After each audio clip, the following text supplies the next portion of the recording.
अब एरम का नंबर है। क्या हिस्ट्री है? ज्योग्राफी है ये?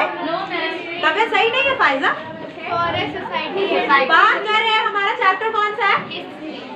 हिस्ट्री का चैप्टर नाम बताइए। Forest society and colony. अच्छा ये बताइए कि आपको पता है इंडिया कॉलोनी रहा है किसी की? इंडिया किसकी कॉलोनी रहा है? ब्रिटिशर्स की कॉलोनी रहा है। अगर मैं बात करूं कॉलोनी का मतलब क्या होता है, एक तरह से इसे कह सकते हैं किसी भी कंट्री पे कब्जा करने, वो क्या हो जाती है उसकी कॉलोनी हो जाती है। अगर मैं बात करूं इंडिया में, अगर मैं एंशिएंट से मॉडर्न हिस्ट्री की तरफ आती हूँ, तो फर्स्ट ऑफ ऑल इंडिया पे बहुत से रूलर्स ने रूल किया, बहुत से रूलर्स ने रूल किया है। अगर मैं एंशिएंट में बात करूं कोई बहुत बड़ा नाम बताओ मुझे। एंशिएंट हिस्ट्री बोल रही मैं। एंशिएंट हिस्ट्री में अकबर कब आ गया? गुप्त डायनेस्टी। सबसे फेमस बड़े बड़े नाम कोई बता सकता है मुझे? Ancient Chandragupta Maurya dynasty. Maurya dynasty में जैसे नाम लूं चंद्रगुप्त। अच्छा किसी ने विष्णुगुप्त का नाम सुना? नहीं। चाणक्य बोलूं? उन्हीं का नाम है विष्णु। कौटिल्य का नाम सुना? किसका है? चाणक्य का ही नाम है। समझ में आ रहा है? कौटिल्य। कौशल्य, हाँ कौशल्य, भगवान राम की मां नहीं आते। यहाँ पे मैं बात कर रही हूँ चाणक्य का क्या नाम है? विष्णुगुप्त उनके फादर का नाम था, जिसमें उनके नाम भी लिया जाता है। कौटिल्य कहा जाता है उन्हें। और इकोनॉमी यानी अर्थशास्त्र नाम की जो बुक लिखी थी वो किसने लिखी थी? तुम लोगों ने लिखी थी। चाणक्य ने लिखी थी। अर्थशास्त्र नाम की जो बुक लिखी थी वो किसने लिखी थी? चाणक्य ने लिखी थी। यहाँ पे कई बार स्लोगन्स बोले भी गए चाणक्य के। सुबह मॉर्निंग में थॉट्स बोले जाते हैं ना, उसमें चाणक्य के थॉट्स भी रहते हैं कभी कभी। हाँ, अब मैं बात कर रही हूँ इसमें सबसे इम्पोर्टेंट नाम मौर्य डायनेस्टी में जो नाम आते हैं, एक तो चंद्रगुप्त मौर्य, जो मौर्य डायनेस्टी का क्या है? फाउंडर। मौर्य डायनेस्टी का फाउंडर कौन है? Chandragupta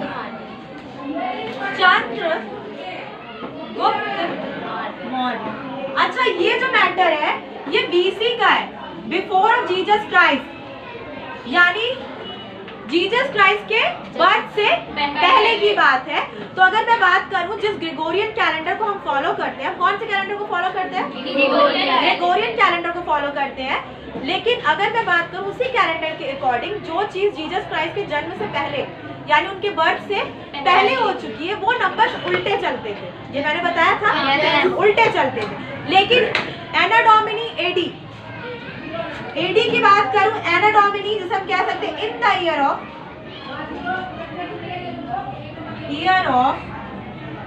Jesus Christ, in the year Jesus Christ यानी जीसस क्राइस्ट का जन्म हो चुका था, उसे हम बोलते हैं AD।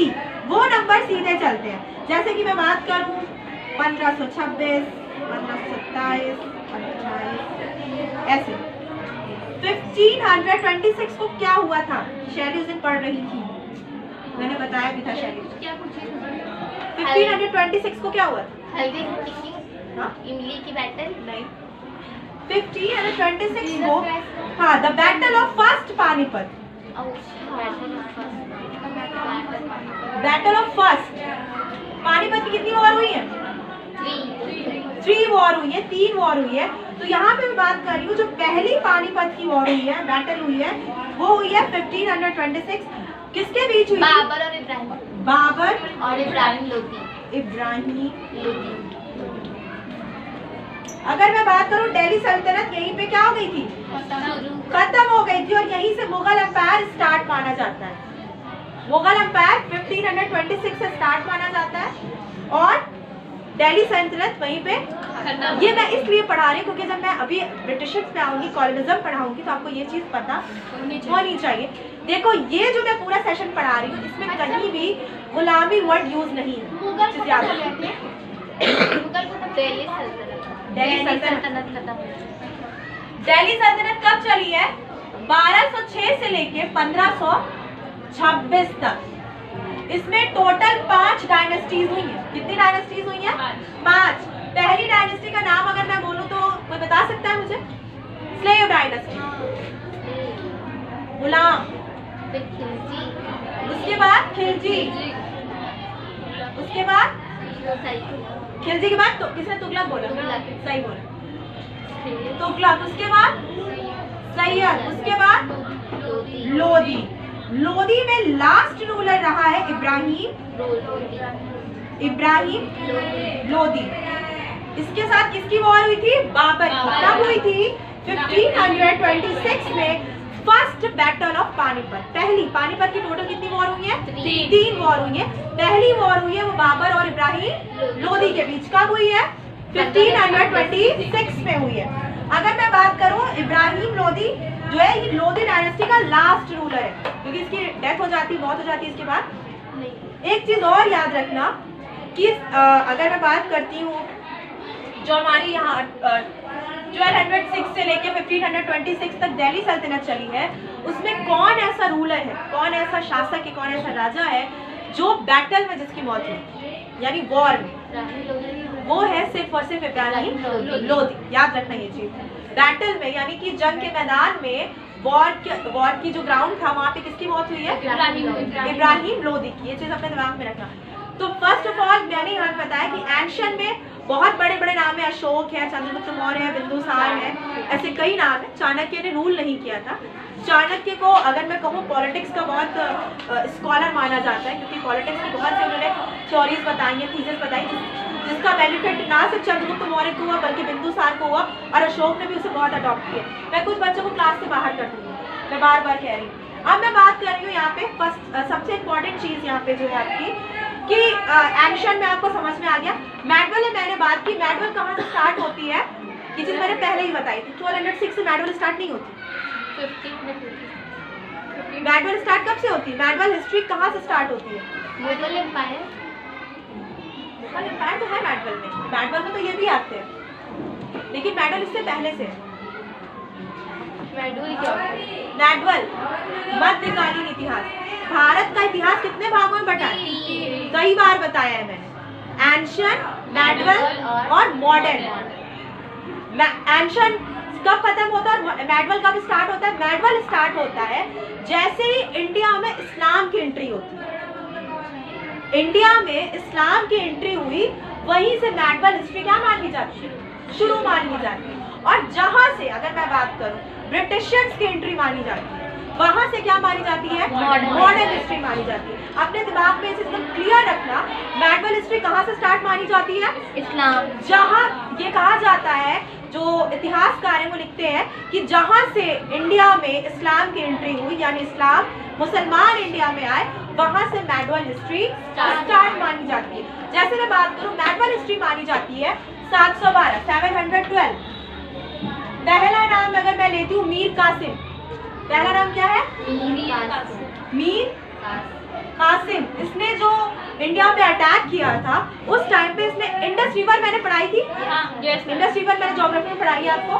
तो इंडस रिवर का जो एरिया था, वहां पे इसने सबसे पहली बार अटैक किया था। वहां पे जो रूल करने वाला था उसका नाम था दाहिरा। यानी वॉर किसके बीच में हुई थी? दाहिरा और मीर कासिम के बीच में हुई थी। वॉर किसके बीच में हुई थी? दाहिरा और मीर कासिम के बीच में। यहीं से मैडवल हिस्ट्री स्टार्ट मानी जाती है। इसके बाद बहुत से नाम आते हैं, महमूद गजनवी आता है, उसके बाद गौरी आता है। गौरी के बाद से स्टार्ट हो जाता है आपका स्लेव डायनेस्टी, यानी अगर मैं बात करूं दिल्ली सल्तनत। देखो गौरी गजनवी का यहाँ पे रूल, गजनवी का तो कोई ऐसा फैक्ट नहीं था कि वो यहाँ पे रूल करना चाहता, उससे यहाँ पे आया। उसने तकरीबन कितनी बार लूटा है इंडिया को? महमूद गजनवी ने इंडिया को कितनी बार लूटा है? 17 टाइम्स। कितनी बार? महमूद गजनवी। ठीक है। एक चीज और याद रखना, सुल्तान। आप सुनते हैं ना कि राजा को क्या बोला जाता है? सुल्तान ही बोला जाता है। पहली बार सुल्तान का टाइटल किसको मिला था? हाँ बिल्कुल सही। इतना तो कॉमन सेंस लगा लिया करो, अगर मैम उसकी बात करेंगे तो उससे रिलेटेड ही होगा। यहाँ पे बात हो रही है किसको? महमूद गजनवी। ठीक, पहली बार सुल्तान का टाइटल मिला था महमूद गजनवी। समझ में आया? पहली बार इसने इंडिया पे कब अटैक किया है? 1000। पहली बार इसने इंडिया में कब अटैक किया? 1000। इसकी डेथ कब मानी जाती है?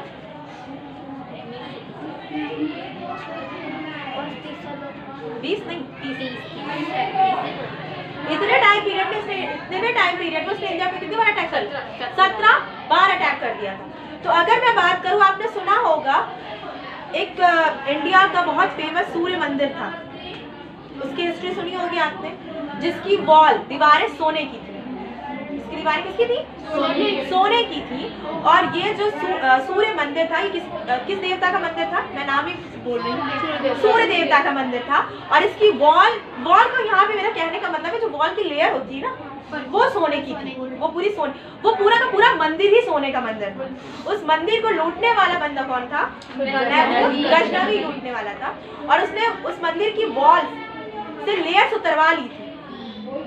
जो स्टैचू है और जो जैसे बेल्स हैं, वो सब तो वो तो गोल्ड की थी, लेकिन उसने दीवारों को नहीं छोड़ा था, दीवारों से उसने लेयर्स उतरवा ली थी गोल्ड की। अच्छा, ये लोग करके चले गए बाहर का, कोई बंदा आया लूट के चला गया, हम कुछ नहीं कर पाए। क्यों नहीं कर पाए? बचपन में एक मॉरल स्टोरी बहुत पढ़ाई जाती है। मैं कई सारी चौक को अगर एक साथ लूं और उसको तोड़ने की कोशिश करूं, तो मैं क्या कर पाऊंगी? नहीं तोड़ पाऊंगी। मैं एक सिंगल चौक लेती हूँ, उसे तोड़ने की कोशिश करती हूँ, बहुत आसानी से टूट जाती है। ये बचपन में पढ़ाई गई मॉरल स्टोरी है, यूनिटी। बचपन में पढ़ाई जाती है ना, एक स्टोरी थी जो बहुत से तिनके को तोड़ने की कोशिश एक को करते हो तो आसानी से टूट जाता हो, सबको एक साथ तोड़ने की कोशिश करते हो तो नहीं टूटता। तो इंडिया में भी यही प्रॉब्लम, सबसे बड़ी प्रॉब्लम थी कि बाहर से बहुत से लोग आए और इंडिया को उन्होंने अटैक किया, नुकसान पहुंचा और चले गए, क्योंकि हमारे यहाँ यूनिटी नहीं थी। और प्रेजेंट टाइम में भी बिल्कुल वही सिचुएशन हमें देखने को मिल रही है कि हमारे यहाँ प्रेजेंट टाइम में भी यूनिटी नाम की कोई चीज अभी तो प्रेजेंट में देखने को नहीं मिल रही है। तो ये जो हिस्ट्री है ना, इंसान कहता है हिस्ट्री पढ़ के क्या फायदा? एक्चुअल में हिस्ट्री हमारी गलतियां बताती है कि हमने क्या क्या मिस्टेक्स की है, उसे इन फ्यूचर करना नहीं चाहिए। तो हिस्ट्री गवाए, इतिहास गवाए हमारा कि जब हमने सिर्फ अपना फायदा देखा है, तब तक दूसरे लोगों ने हमसे बहुत फायदा उठाया है। चाहे मैं बात करूं ब्रिटिशर्स का इंडिया में आना, ये भी तो एक बहुत बड़ा, अगर मैं हिस्ट्री अगर आप देखते हो तो उस टाइम में छोटे छोटे स्टेट्स अपने अपने कम्युनिटीज में बटे हुए थे, अपनी अपनी डायनेस्टी बना ली थी। उनको कोई मतलब नहीं था कि कोई ब्रिटिशर्स आ रहा है, कोई पुर्तगाली आ रहा है या कोई फ्रांसीसी आ रहा है, वो अटैक कर रहा है, वो जीत रहा है। उन्हें बस अपना स्टेट से समझ में आता था कि मेरा स्टेट अच्छा है और मेरे स्टेट में अगर काम हो रहा है तो बाकी इंडिया से आपको कोई मतलब नहीं है। जैसे एक स्टोरी और है बचपन की, 2 बिल्लियों की लड़ाई में फायदा किसका होता है? बंदर का होता है। एग्जैक्टली इंडिया के साथ भी हमेशा यही वाला हाल हुआ है। मैं अगर बात करूं तो बंदर महमूद गजनवी, बंदर गौरी, या अगर मैं बात करूं ब्रिटिशर्स। देखो यहाँ पे एक चीज याद रखना कि जो दिल्ली सल्तनत स्टार्ट होती है 1206 से लेके, अगर मैं बात करूं औरंगजेब का टाइम पीरियड वहां तक, औरंगजेब के बाद मुगल डायनेस्टी में कोई ढंग का रूलर नहीं आया। एक का नाम था रंगीला, वो अपने आप को रंगीला कहता था, और उसके भी बहुत से अच्छे अच्छे कारनामे। लेकिन यहाँ पे अगर मैं बात करूँ मुगल में, मुगल आप नाम पढ़ते हो ना, पहला नाम क्या है?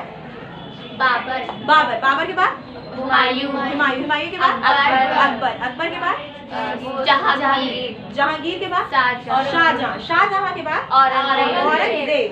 तो औरंगजेब तक तो बहुत अच्छा मुगल एम्पायर चला हमारा, लेकिन उसके बाद उनके बेटे उसके बाद कंडीशन बहुत खराब होती चली गई। लेकिन यहाँ पे मैं बात करूँ, इसे गुलाम नहीं बोला जाता। हमारे कॉन्स्टिट्यूशन में सिर्फ गुलामी कितने साल की लिखी है? हमारे कॉन्स्टिट्यूशन में गुलामी सिर्फ और सिर्फ लिखी है आपकी जब से ब्रिटिशर्स ने इंडिया में रूल करना स्टार्ट किया। हमारे गुलामी मुगलों को नहीं लिखी गई है। एक चीज दिमाग में हमेशा याद रखना, एक ये जो आजकल प्रोपेगेंडा चलाया जाता है कि इंडिया में मुगलों को भी एक गुलामी का पीरियड है, नहीं। देखो गुलामी का मतलब क्या होता है? जब आप पे जुल्म करके आपकी प्रॉपर्टी को। तो मैं अगर बात कर रही हूँ यहाँ पे, जैसे मैंने अभी कहा आपसे कि जो गुलाम टाइम माना जाता है, यानी गुलामी का टाइम माना जाता है इंडिया में, वो सिर्फ किसके लिए माना जाता है? ब्रिटिशर्स के लिए माना जाता है, मुगलों के लिए। और या मैं कहूँ दिल्ली सल्तनत के लिए क्यों नहीं कहा जाता ये? क्योंकि वो यहाँ से कुछ बाहर नहीं लेके नहीं नहीं गए, बल्कि उन्होंने यहीं पे रूल किया और यहीं पे उनकी पूरी की पूरी फैमिली रही। दिल्ली सल्तनत में अगर पूछूं आपसे, मैंने पढ़ाया है कई बार, दिल्ली सल्तनत में पहली डायनेस्टी का कौन फाउंडर है? स्लेव डायनेस्टी का फाउंडर कौन है? इसे गुलाम भी बोला जाता है। हाँ, गुलाम डायनेस्टी बोला जाता है। कौन है फाउंडर? जल्दी बताओ। कुतुबुद्दीन ऐबक। कुतुब मीनार किसने बनवाई थी? कुतुबुद्दीन ऐबक। एक क्वेश्चन और करूं, कुतुब मीनार को कंप्लीट किसने करवाया था? उनके शिष्य, मतलब उनके साथ नहीं, नाम था उनके सन इन लॉ। क्या नाम था? इल्तुतमिश। सेकंड अगर मैं बोलूं, खिलजी डायनेस्टी का फाउंडर कौन है? खिलजी डायनेस्टी का फाउंडर कौन है? जलालुद्दीन खिलजी। अच्छा हाँ, जलालुद्दीन। खिलजी डायनेस्टी कब स्टार्ट होती है? 1219 में खिलजी डायनेस्टी स्टार्ट होती है। फाउंडर कौन? जलालुद्दीन खिलजी। 23 जलालुद्दीन खिलजी। उसके बाद अरे बेटा, उसके बाद यानी 1296 में अलाउद्दीन खिलजी, उनके सन इन लॉ। अच्छा, बहुत प्यार से नहीं बने हैं ये, मर्डर करके बने अपने फादर इन लॉ का। एक कहावत है ना हमारे इंडिया में, दामाद आस्तीन का सांप होता है। हिस्ट्री दे रही है इसकी गवाही कि दामाद आस्तीन का सांप होता है। तो दो दामाद गुजरे, एक का नाम था इल्तुतमिश और एक का नाम था अलाउद्दीन। इल्तुतमिश ने अपने फादर इन लॉ का इल्तुतमिश ने फादर इन लॉ का मर्डर नहीं किया था। इल्तुतमिश ने अपने ब्रदर इन लॉ का मर्डर किया। इल्तुतमिश ने किसका मर्डर किया? ब्रदर इन लॉ को। और अलाउद्दीन खिलजी ने फादर इन लॉ को ही रास्ते से हटा दिया। अच्छा, एक चीज और, यहाँ पे सिर्फ और सिर्फ फादर इन लॉ नहीं, अंकल भी था, जिसे कह सकती है उनके, हाँ चाचा भी थे वो उनके, और चाचा होने के बाद भी उन्होंने उनको मार दिया। और बता के नहीं मारा, कोई वॉर में नहीं मारा, बल्कि धोखे से मारा। कड़ा मानिकपुर एक जगह जानते हो आप? नहीं, जहर देखे नहीं। कड़ा मानिकपुर एक जगह है जहाँ पे इनको चाकू, उनके पीठ पे। तुगलक डायनेस्टी के फाउंडर। हिस्ट्री में इस मर्डर को जो अलाउद्दीन खिलजी ने किया था, जलालुद्दीन खिलजी का, 1296 में, उससे जिसे कह सकते हो बहुत ऐसी हत्या, ऐसा मर्डर जो एक रूलर को नहीं करना चाहिए। कौन? क्योंकि रूलर को क्या आइडिया होती है, वो बैटल करता है, वॉर करता है। कल पढ़ते हैं फिर।